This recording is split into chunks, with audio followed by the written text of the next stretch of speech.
आज हम बात करेंगे एक महत्वपूर्ण घटना के बारे में, जो भारत के ऊर्जा क्षेत्र में एक नई दिशा देने जा रही है। हाल ही में केंद्रीय मंत्री प्रहलाद जोशी ने पहले ग्रीन हाइड्रोजन अनुसंधान और विकास सम्मेलन का उद्घाटन किया। यह सम्मेलन न केवल वैज्ञानिकों और शोधकर्ताओं के लिए एक मंच है, बल्कि यह हमारे देश के लिए एक नई ऊर्जा क्रांति की शुरुआत भी है।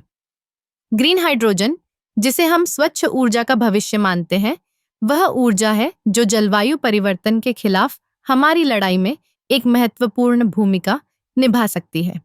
यह हाइड्रोजन नवीकरणीय ऊर्जा स्रोतों जैसे सौर और पवन ऊर्जा से उत्पन्न होता है और इसका उपयोग विभिन्न उद्योगों में किया जा सकता है। इससे न केवल प्रदूषण में कमी आएगी, बल्कि यह ऊर्जा सुरक्षा को भी बढ़ाएगा। इस सम्मेलन में मंत्री जी ने 100 करोड़ रुपए की एक नई योजना की घोषणा की है, जो स्टार्टअप्स के लिए प्रस्तावों के लिए है। यह एक सुनहरा अवसर है उन नवाचारों के लिए जो ग्रीन हाइड्रोजन तकनीक में नए विचार और समाधान लाने का प्रयास कर रहे हैं। स्टार्टअप्स को इस क्षेत्र में अपने विचार प्रस्तुत करने का मौका मिलेगा और जो सबसे प्रभावी और व्यावहारिक समाधान देंगे, उन्हें वित्तीय सहायता मिलेगी। यह योजना न केवल स्टार्टअप्स को प्रोत्साहित करेगी, बल्कि यह हमारे देश में ग्रीन हाइड्रोजन के विकास को भी तेज करेगी।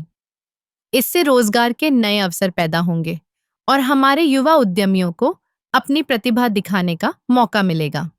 हम जानते हैं कि भारत ने 2070 तक कार्बन न्यूट्रल बनने का लक्ष्य रखा है।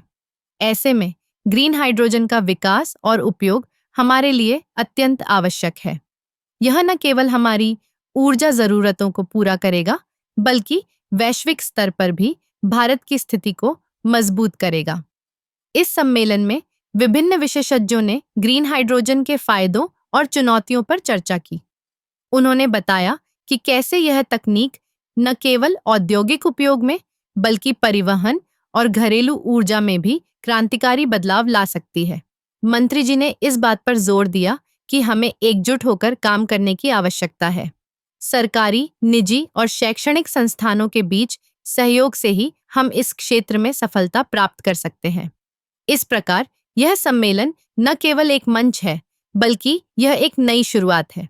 ग्रीन हाइड्रोजन की दिशा में उठाए गए कदम हमारे देश के लिए एक उज्जवल भविष्य की ओर ले जाएंगे। आइए हम सभी मिलकर इस दिशा में काम करें और ग्रीन हाइड्रोजन के माध्यम से एक स्वच्छ और हरित भारत की ओर बढ़ें।